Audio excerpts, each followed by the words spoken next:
बाद में पढ़ें और गैर ज़रूरी चीज़ों में आप इन्वॉल्व हों, उससे पहले इस वीडियो को पूरा देखिए। इन पूरे आंकड़ों को समझने की कोशिश कीजिए कि एग्जैक्टली कितने नंबर हैं, कितने नंबर ऑफ कैंडिडेट अवेलेबल है और कितनी वैकेंसी हो सकती है 7वें फेज के अंदर। क्योंकि जब तक आप इस चीज़ को समझेंगे नहीं, आप परेशान रहेंगे। और क्योंकि आज के टाइम पर सबको बहाली चाहिए, तो किस कंडीशन में आपकी बहाली हो सकती है और अलग अलग सब्जेक्ट का, सभी सब्जेक्ट पर बात करेंगे।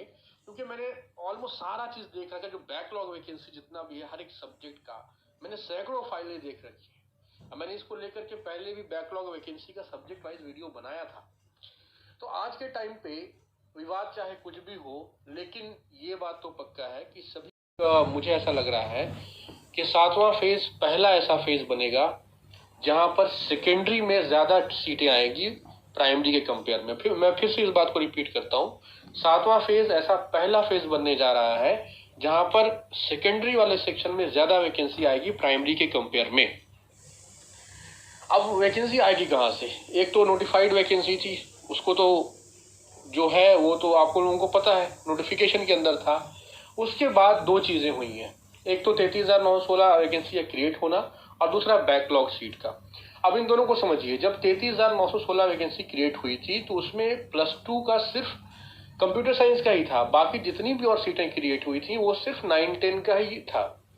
मैं फिर से इस बात को रिपीट कर रहा हूँ, इस बात पे ध्यान दीजिए कि जब 33,916 ये 2020 के शुरुआत में कैबिनेट से अप्रूव हुई थी सीटें, तो उन सीटों में से 33,916 में से 9-10 की ही ज्यादा सीटें हैं सभी सब्जेक्ट की, 11-12 की बस कंप्यूटर साइंस की 1000 सीट है।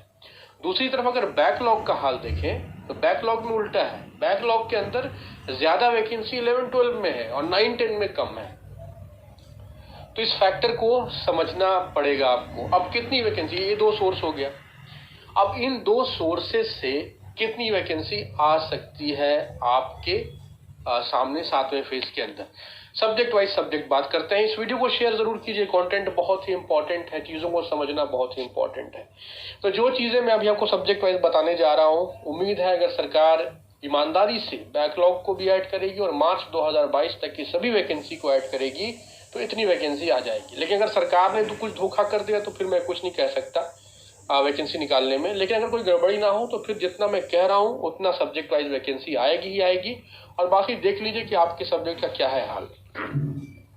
हिंदी की पहले बात करते हैं। 3000 वैकेंसी नोटिफिकेशन में थी एसटीडी 2019 की और क्वालिफाइड कैंडिडेट है 4721। हिंदी की 5000 सीटें हैं। 33,916 में से अगर आप देखेंगे तो आपको हिंदी की 5000 सीट मिलेगी और उसके ऊपर से 2000 आप कम से कम बैकलॉग में मिल लगा लीजिए तो 7000 सीट हो गई। तो सीट हो कितनी गई? 7 और 3 10,000। कैंडिडेट कितना है? 4721। हिंदी वालों को परेशान होने की कोई जरूरत नहीं है, ना ही किसी विवाद में पड़ने की जरूरत है, ना ही किसी को चंदा देने की जरूरत है। आप सभी की जॉब हो रही है। और जब 5 देखिए, इसमें एक और चीज है, जो क्वालिफाइड कैंडिडेट का जो डेटा है 4721, ये कैटेगरी वाइज क्लासिफाइड नहीं है। मतलब इसमें मेजर पोर्शन किसका होगा? बीसी मेल का होगा, सबसे बड़ा कैटेगरी, सिंगल लार्जेस्ट कैटेगरी। तो ये हो सकता है कि 4721 में से जो कैटेगरी वाइज मामला है वो गड़बड़ा रहा हो। लेकिन अगर आप खुद सोचिए कि जब वैकेंसी 10,000 हो जाएगी तो फिर 4721 में से सभी का सिलेक्शन हो जाएगा, भले बीसी कैटेगरी में कितना भी सिलेक्शन हुआ हो लड़कों का। तो इसके लिए आप बिल्कुल बेफिक्र रहिए, हिंदी में सबका सिलेक्शन हो रहा है। उर्दू अगला सब्जेक्ट है। उर्दू सब्जेक्ट के अंदर 1000 वैकेंसी पर 2890 लोग क्वालिफाई हो गए। देखिए, उर्दू की अगर बात करें तो इसमें बैकलॉग 2000 के आसपास ही आप मान लीजिए, अप्रोक्सीमेटली 2000 के आसपास हो सकता है। तो 3000 सीटें हो गई। जब 33,916 वैकेंसी क्रिएट हुई थी तो उसमें उर्दू का अलग से नहीं लिखा हुआ था, उसमें लिखा हुआ था द्वितीय भारतीय भाषाओं के लिए 5700 प्लस सीट क्रिएट किया जाए। अब वो द्वितीय भारतीय भाषा क्या हो सकती है? ऐसे अगर आप देखें तो बिहार के अंदर जो प्राइमरी लैंग्वेज है सरकार की वो हिंदी है, सेकेंडरी जो दूसरी अप्रूव्ड लैंग्वेज है गवर्नमेंट अप्रूव्ड वो उर्दू है। तो द्वितीय भाषा तो उर्दू ही जान पड़ता है, लेकिन वहां पर उर्दू लिखा हुआ नहीं है। इसलिए हो सकता है कि उसमें उर्दू और संस्कृत दोनों हो 5700 सीट में। अगर मान लिया उसमें से 3-3 हजार दोनों का है, उर्दू का भी 3000 है और संस्कृत का भी 3। संस्कृत पर मैं बाद में आता हूँ।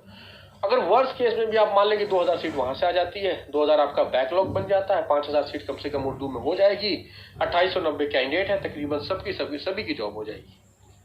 तो कोई जरूरत नहीं परेशान होने की। अब मैं जो बोल रहा हूँ ये मतलब फैक्चुअल डेटा है, इसमें मैं अपनी मर्जी से कुछ नहीं बोल रहा हूँ। आप खुद भी, जो मैं बैकलॉग सीट आपको बता रहा हूँ, आप खुद भी 8-10 नियोजन इकाइयों का डेटा चेक करके देखिए कि उर्दू की वैकेंसी कितनी निकली थी और कितने लोगों ने अप्लाई किया, कितने लोग मेरिट लिस्ट में मौजूद थे। छठे फेज की बात कर रहा हूँ, सेकेंडरी वाले की। मैंने वो सब देखा हुआ है, मैंने पहले वीडियो बना रखा है, इसलिए मैं ये सब बोल रहा हूँ।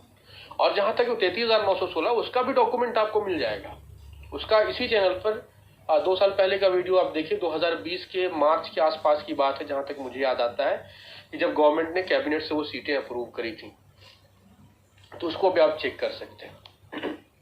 तो 5000 सीट के आसपास उर्दू में हो जाएगा और 3000 के आसपास कैंडिडेट है, ऑलमोस्ट सभी का जॉब हो जाएगा। आगे है संस्कृत। तो संस्कृत में जो नंबर ऑफ वैकेंसी है वो 1055 है और कैंडिडेट क्वालिफाई है 1779। तो इसमें भी सभी का हो जाएगा, इसमें बैकलॉग भी आ जाएगा। और दूसरा है कि जो द्वितीय भाषा करके जो अप्रूव हो रखा है उसमें भी से भी कुछ सीट आ जाएगी। तो ऑलमोस्ट सभी का जॉब हो जाएगा। थोड़ा मैं इसको स्क्रॉल करता हूँ, कुछ और लैंग्वेजेस, कुछ और सब्जेक्ट पर चलते हैं। अंग्रेजी देखिए, अंग्रेजी के अंदर 5000 के वैकेंसी है, 5055 और कैंडिडेट कितने हुए 4663। 4663 मतलब एसटीडी 2019 में ही। आप बैकलॉग वगैरह भूल जाइए, आप जो 33,916 में 5454 कुछ वैकेंसी इंग्लिश का अप्रूव हुआ उसको भी भूल जाइए। एसटीईटी के हिसाब से कैंडिडेट पूरा नहीं पड़ रहा है, सीटें खाली रह जाएंगी। लेकिन आप लोगों ने देखा होगा कई सारे भाषा वाले भी कोर्ट केस के चक्कर में थे। तो अगर कोई कंप्यूटर साइंस, सोशल साइंस के सिवा किसी और सब्जेक्ट का कैंडिडेट इन कोर्ट केसेस के चक्कर में और अननेसेसरी प्रॉब्लम क्रिएट कर रहा है, तो डेफिनेटली उसका इरादा बहाली का नहीं है। ये बात मैं पहले भी कह चुका हूं, क्योंकि इन सब्जेक्ट्स में जरूरत ही नहीं कैंडिडेट को किसी कॉन्फ्लिक्ट में पढ़ने की। चाहे बहाली जिस भी आधार पर आपकी बहाली हो रही है, अंग्रेजी वाले की या हिंदी वाले की या उर्दू वाले की या संस्कृत, बस गवर्नमेंट ठीक से ईमानदारी से सीट ऐड कर दे, बस ये रिक्वायरमेंट है। तो अंग्रेजी में ज्यादा कुछ कहने की जरूरत नहीं है, लेकिन अंग्रेजी में आधी से ज्यादा सीटें खाली रह जाएंगी। तकरीबन 12,000 सीट, 12-13,000 सीट आएगी और आधी से ज्यादा सीटें खाली रह जाएंगी, क्योंकि 5400 प्लस इनका 33,916 के टाइम पर अप्रूव हुआ और उसके बाद बैकलॉग भी आएगा। मैथ का देखें तो 5055 सीट पर 7,289 लोग क्वालिफाई हुए। इसमें भी जो 33,916 के साथ 5400 कुछ वैकेंसी इसमें आई थी, तो 10,500 तो यहीं से हो गया इनका मामला। 10,500 वैकेंसी, उस पर से कुछ बैकलॉग भी बनेगा, तो उसमें भी 1000-2000 आप लगाइए, ज्यादा ही होगा, कम नहीं होगा। तो उसमें से आप मान लीजिए कि 12,000 सीट इनका भी आएगा। और लोग कितने हैं 7,289। सबका हो जाएगा जॉब, सभी की जॉब हो जाएगी बिना किसी डाउट। साइंस में भी तकरीबन वही हालत है, 5055 पे 6152 सीट है, यहाँ पर भी सबकी जॉब हो जाएगी। मैं कह रहा हूँ सबकी जॉब हो जाएगी, लेकिन इसके साथ एक कंडीशन भी है। कंडीशन यही है कि बैकलॉग भी ऐड हो और 33,916 वाली मार्च वाली जो 2020 की जो कैबिनेट अप्रूव वैकेंसी थी वो भी ऐड हो। इसलिए मार्च 2022 तक की वैकेंसी को ऐड करना ये बहुत बड़ा मुद्दा है, याद रखिएगा इस बात को, तभी सबकी बहाली सुनिश्चित हो सकती है। उसके आगे देखें सोशल साइंस का 5055 सीट पर 26,221 हाईएस्ट नंबर ऑफ कैंडिडेट इसी सब्जेक्ट में क्वालिफाई हुए। और विवाद का विषय ये जो देखते हैं आप सड़कों पर प्रोटेस्ट करते हुए, इनमें 80-90% ही कंप्यूटर है और सोशल साइंस है, बाकी लोग नहीं है इन चीजों के अंदर। तो 5055 और 26,221 सोशल साइंस का एक चक्कर यह है कि इनकी जो एलिजिबिलिटी क्राइटेरिया फिक्स की गई थी, इसमें कुछ स्पेशल कंडीशन था। इसलिए कई सारे ऐसे कैंडिडेट हैं जो कि मिनिमम एजुकेशनल क्वालिफिकेशन जो गवर्नमेंट ने रखा था, जो शर्तें थी, उसको अप्रूव नहीं किया। तो एलिजिबिलिटी के मामले को ही लेकर के अगर 3-4 हजार 5 हजार लोग अगर बाहर हो जाए सोशल साइंस में, तो कोई इसमें अचरज की बात नहीं है। तो सोशल साइंस में आप फिर भी आप मान लीजिए कि 21-22 हजार के आसपास 2-3 हजार 4 हजार लोग बाहर भी हो गए, तब भी 21-22 हजार के आसपास लोग रहेंगे और ये फाइट करेंगे 5055 सीट के लिए। तो ऐसा नहीं है 5400 सीट इनकी अप्रूव हुई थी, उसको जोड़ देंगे तो तकरीबन 10,500 सीट हो जाती है। और उसके अलावा अगर गवर्नमेंट अगर ज्यादा कुछ बैकलॉग इनका है नहीं कुछ, बैकलॉग में इनको वैकेंसी, बैकलॉग में कुछ हो सकता है थोड़ा बहुत 10-15 सीट आ जाए, वो भी ऐसी कैटेगरीज में आएगा जहां पर लोग ही नहीं मिलते, जैसे एसटी वोमेन का सीट है, मतलब इस तरह की वैकेंसी है जिसमें लोग ही नहीं मिलते। तो ओवरऑल कहने का मतलब है कि 11-12 हज़ार सीट पर तकरीबन 22-23 हज़ार लोग फाइट कर रहे होंगे सोशल साइंस में, और तकरीबन आधे लोग आप मान के चलिए ये जॉब नहीं पा पाएंगे। अगर गवर्नमेंट मार्च 2022 तक की वैकेंसी ऐड कर दे तब भी सोशल साइंस में तकरीबन आधे लोग बाहर हो जाएंगे। लेकिन सोशल साइंस के साथ एक एडवांटेज है, एडवांटेज ये है कि अगर ये लोग इधर से बाहर भी हो गए 9-10 से, तो 1 to 8 में कहीं ना कहीं सेटल हो जाएंगे। तो ओवरऑल मेरे कहने का ये मतलब है कि अगर सेकेंडरी में नहीं भी किसी के सोशल साइंस वाले का होता है तो प्राइमरी में डेफिनेटली जॉब पा जाएगा, क्योंकि लोग तो कॉमन है, चाहे इधर के रहे उधर के। वही सीटेट बीटेट वाले उन्हीं लोगों ने एस्टेट दिया था। तो ओवरऑल कहने का मतलब है कि सोशल साइंस वालों की भी सबकी जॉब पक्की है, बस मामला यही है कि जितनी भीड़ है उस भीड़ में से आधे का सेकेंडरी में होगा और आधे को मजबूरी में कहें या हालात के सामने कॉम्प्रोमाइज करें, आधे को प्राइमरी में एडजस्ट होना पड़ेगा। बाकी आगे की जब वैकेंसी आएगी तो उसमें हो सकता है आपका मामला बन जाए, लेकिन अभी के लिए यही जो आंकड़े हैं वो यही कहते हैं। तो मार्च 2022 तक की वैकेंसी जुड़ने पर भी आधे ही लोग सिलेक्ट हो पा रहे हैं सोशल साइंस के अंदर। तो ये सब आपने देखा पेपर 1 का हाल। अब हम लोग चलते हैं पेपर 2 की तरफ। पेपर 2 में कैबिनेट से 33,916 जो सीट आई थी उसमें आपको कंप्यूटर साइंस को छोड़ करके और किसी भी सब्जेक्ट का कोई सीट नहीं है। फिर से इस बात पे ध्यान दीजिए, कैबिनेट से जो 33,916 वैकेंसी आई उसके अंदर पेपर 2 के अंदर 11-12 में कंप्यूटर साइंस को छोड़ के और किसी भी सब्जेक्ट की कोई वैकेंसी नहीं है। मतलब पेपर 2 की सारी उम्मीदें कहाँ जुड़ी हुई हैं? सिर्फ बैकलॉग से। जो मिलेगा बैकलॉग में ही मिलेगा। तो अंग्रेजी में देखिए 2126 कैंडिडेट, और बहुत सारे कॉमन है जो पेपर 1 में भी है पेपर 2 में भी। भीड़ को ऐसा मत समझिए कि मतलब कि जो भी लोग हैं वो इधर भी पेपर 1 में और पेपर 2 में बहुत सारे कॉमन लोग होने की वजह से बहुत सारे ऐसे जो पेपर 1 अंग्रेजी का भी दे रखा होगा, पेपर 2 अंग्रेजी का भी दे रखा होगा। तो इस तरह के भी काफी सारे लोग हैं। तो जो टोटल नंबर ऑफ क्वालिफाइड है इसको थोड़ा ठीक से समझने की जरूरत है। तो 2126 वैकेंसी पर 2693, मतलब इतना बैकलॉग तो आ ही जाएगा। और इनके बहुत सारे लोग चूंकि 9-10 वाले में चले जाएंगे पेपर 1 वाले के हिसाब से, तो ऑलमोस्ट सबकी जॉब पक्की है। लेकिन इस बात पे मुझे हल्का सा डाउट है कि सब के सब 11-12 में जॉब पा पाएंगे कि नहीं। इसमें देखना पड़ेगा कि बीसी कैटेगरी और general male category, BC male category, इन दो कैटेगरीज के लोगों को थोड़ा सा कॉन्शियस रहना पड़ेगा। क्योंकि यहाँ पर देखने वाली चीज ये होगी कि बैकलॉग पेपर 2 का मैंने बैकलॉग का अंग्रेजी का ठीक से चेक नहीं किया, इसलिए मैं बैकलॉग को ज्यादा बोल नहीं सकता। लेकिन फिर भी थोड़ा सा ऐसा लगता है कि जनरल मेल और बीसी मेल को थोड़ा कॉन्शियस रहना पड़ेगा। थोड़ा उनको जो मामला है वो गड़बड़ हो सकता है, इस बात की पॉसिबिलिटी। बाकी बैकलॉग चेक करना पड़ेगा अंग्रेजी का पेपर 2 का। मेनली जो मैंने बैकलॉग चेक किया वो पेपर 1 वाले सब्जेक्ट का चेक किया, पेपर 2 में सिर्फ कंप्यूटर का ही चेक किया, इसलिए ज्यादा कहना मुमकिन नहीं है। मैथ में 2104 है, 2098 लोग क्वालिफाइड है, तो बैकलॉग थोड़ा बहुत आ गया तो ऑलमोस्ट सबकी जॉब पक्की समझे।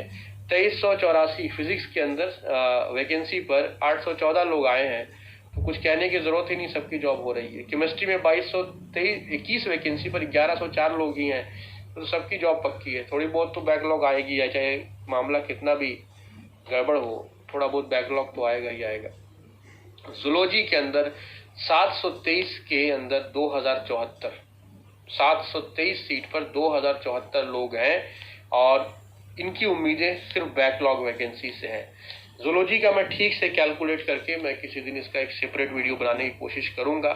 हालांकि मैं फिर से वही बात कहूंगा कि बाकी सब थोड़ा बहुत बैकलॉग मिल भी गया तो बाकी सब कैटेगरी वाले तो जॉब पा जाएंगे, लेकिन जनरल मेल और बीसी मेल के लिए शायद थोड़ी सी मुसीबत हो सकती है जूलॉजी के अंदर। बाकी देखना पड़ेगा कि बैकलॉग कितना आता है। मैं बैकलॉग चेक करने के बाद इसका बताऊंगा, इसके लिए एक सेपरेट वीडियो बनाने की कोशिश करूंगा। तो ये तमाम चीजें हो गई बोटनी का। बोटनी में भी ज्यादा कोई परेशान होने की जरूरत नहीं है, थोड़ा बहुत बैकलॉग आ गया तो ये 816 जो 835 जो वैकेंसी है ये 1200, 1300, 1400 वैकेंसी हो गई, तो ऑलमोस्ट सबका ही जॉब पक्का समझे। मैथली में भी कहने की कुछ जरूरत नहीं है। बात आती है कंप्यूटर साइंस की। 1673 वैकेंसी पर 17,034 क्वालिफाइड। पर कंप्यूटर साइंस के थोड़ी कॉम्प्लेक्सिटी को समझने की कोशिश कीजिए। मैंने ये बात कहा पीछे कि बैकलॉग वैकेंसी सोशल साइंस के अंदर नहीं आएगी और उनके जो कैंडिडेट हैं वो भी 2-3 हज़ार 4 हज़ार कैंडिडेट एलिजिबिलिटी के मामले में छटेंगे, पर कंप्यूटर साइंस का मामला जुदा है। मैं बहुत सोच समझ करके इस बात को कह रहा हूँ। बहुत सारे लोगों से मैंने बात किया है इस सब्जेक्ट को लेकर के। पिछले 2.5 साल 3 साल में जो मेरा पूरा इस मामले से जो मुझे ऐसा लगता है कि इस 17,000 में से आप ये मान के चलिए कि तकरीबन आधी भीड़ जो है वो एलिजिबिलिटी क्राइटेरिया ही को फुलफिल नहीं करती है। बीसीए वाले कैंडिडेट, बीएससी आईटी वाले कैंडिडेट, डिप्लोमा वाले कैंडिडेट, ये सारे भर भर के हैं। मतलब टेलीग्राम पे सेपरेट ग्रुप बना हुआ है बीसीए वालों का, टेलीग्राम पे ग्रुप बना हुआ है डिप्लोमा इन कंप्यूटर साइंस वालों का। तो एलिजिबिलिटी क्राइटेरिया जो थी एग्जामिनेशन के टाइम पे वो फुलफिल नहीं होती है, क्योंकि उस एग्जामिनेशन में आप तभी पार्टिसिपेट कर सकते हैं जब आप एलिजिबिलिटी क्राइटेरिया को फुलफिल करते हैं। ये चीज 2011-12 एसटीईटी में था कि अभी आप एग्जाम दे लो और एलिजिबिलिटी क्राइटेरिया बाद में फुलफिल करते रहना। 2019 एसटीईटी का मामला अलग था। तो ये वाली जो है बात है कि तकरीबन आप मान लीजिए कि 9,000 8-9,000 के आसपास की भीड़ है। बहुत सारे कैंडिडेट ऐसे दूसरे स्टेट के जिनका डोमिसाइल भी नहीं है। अच्छा, इस बात को मैं एक सेपरेट वीडियो बनाऊंगा कि बिहार के अंदर कास्ट सर्टिफिकेट हो, रेसिडेंस सर्टिफिकेट हो, ये सब बनवाना बहुत आसान है। जब से ये ऑनलाइन वाला शुरू हुआ तब से तो और ज़्यादा आसान हो गया। तो कोई भी कहीं से बैठ के एप्लीकेशन दे करके अपना फर्जी भी कुछ डॉक्यूमेंट अपलोड कर दिया तो उसका सर्टिफिकेट अपने आप बन जाता है, क्योंकि ठीक से चेक नहीं होता। ये फैक्चुअल बात है। जो जिन लोगों ने बनवाया है अपना ऑनलाइन उस पोर्टल से, सरकार का जो पोर्टल है, उनको पता है इस बारे में। तो डोमिसाइल पर थोड़ा चेक करना पड़ेगा। एक कैंडिडेट ने अपना 10th क्लास कहाँ से पास किया है और कैंडिडेट के फादर मदर का जो है वो उनका कहाँ का है बैकग्राउंड। तो ये सब तमाम चीज़ें ठीक से चेक करके ही डोमिसाइल तभी लागू। अदरवाइज सिर्फ एक का रेसिडेंस सर्टिफिकेट देख करके किसी का डोमिसाइल फिक्स करना बड़ा, मतलब इसमें बहुत सारे फर्जी लोग घुस जाएंगे। तो कंप्यूटर साइंस का यही है कि 8-9 हज़ार के आसपास की भीड़ फिर भी अप्लाई करेगी और इस 8-9 हज़ार भीड़ की इसमें सीट भी फिक्स नहीं है। अगर आंकड़ों में जाएं तो 300 प्लस बैकलॉग है, 1,000 के आसपास बाद में कैबिनेट से अप्रूव हुई सीट है। सबको जोड़ेंगे तो 3,000 के आसपास बनता है। 3,000 सीट पर 8-9 हज़ार लोग कॉम्पीट करेंगे, मतलब अवेलेबल वैकेंसी से 3 गुना ज़्यादा। तकरीबन वही कंडीशन है जो यहाँ पर जूलॉजी की कंडीशन है, ऑलमोस्ट वैसा ही हाल है। लेकिन कंप्यूटर साइंस के अंदर फर्जी वाला मामला भी खूब चलेगा, मुझे अच्छी तरह से पता है। बहुत सारे लोगों ने एमसीए बनवा लिया, ये भी मुझे अच्छी तरह से पता है।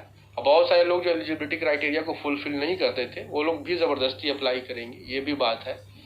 तो ये भी देखना पड़ेगा कंप्यूटर साइंस में कितना गड़बड़ी चलता है और कितनी वैकेंसी आती है। अगर वैकेंसी को 5,000 6,000 7,000 करवा लिया जाए किसी तरह से तो फिर काफ़ी हद तक आप कंप्यूटर साइंस में भी कह सकते हैं कि 8-9 हज़ार बच्चों में, कैंडिडेट्स में से अगर 7,000 की जॉब हो रही है तो ऑलमोस्ट आप मान लीजिए कि 70-80% की जॉब हो रही है, क्योंकि उसमें कुछ कैटेगरी वाइज भी उसमें इशू होगा। तो ओवरऑल मेरे कहने का यही मतलब है कि डिपेंड करेगा कि वैकेंसी कितनी आती है। एक लाइब्रेरियन की वैकेंसी आ रही है +2 स्कूल्स के अंदर, उसमें 7,000 सीट सरकार कह रही है कि 7,000 सीट देंगे और सभी उत्क्रमित +2 स्कूल्स के अंदर लाइब्रेरियन की बहाली करेंगे। लाइब्रेरियन का और कंप्यूटर साइंस का हाल बहुत अलग नहीं है।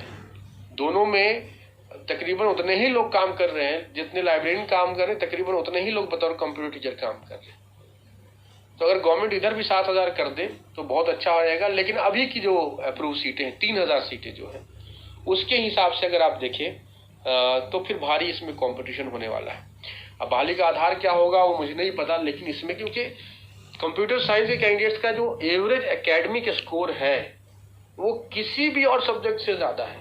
9.1 CGPA, 9 CGPA, 8.9 CGPA, भरे पड़े हैं लोग। तो कंप्यूटर साइंस में तगड़ा कंपटीशन होने वाला है। बाकी ये देखने वाली चीज़ होगी कि ये लोग बहाली किस आधार पे करते हैं और वेटेज का कुछ रहता है तो कितना % वेटेज जाता है, और तो ये तमाम चीज़ें हैं। लेकिन कंप्यूटर साइंस के लिए आज के टाइम पे एक कोशिश होनी चाहिए कि सीट 3,000 से ऊपर जाए। 3,000 सीट में कंपटीशन बहुत टफ हो जाएगा और कुछ कैटेगरी, मेनली जनरल मेल और BC मेल के अंदर सिलेक्शन थोड़ा मुश्किल हो जाएगा। तो यही सारी चीज़ें थी। बाकी आपकी जो भी राय हो आप कमेंट बॉक्स में लिखिए। मैंने आपको सब्जेक्ट वाइज जो बैकलॉग वैकेंसी का था और जो 33,916 था, उन दोनों को कंसीडर करके मैंने आपके सामने चीज़ें रखी। बाकी यही सारी चीज़ें हैं। बाकी उम्मीद यही करते हैं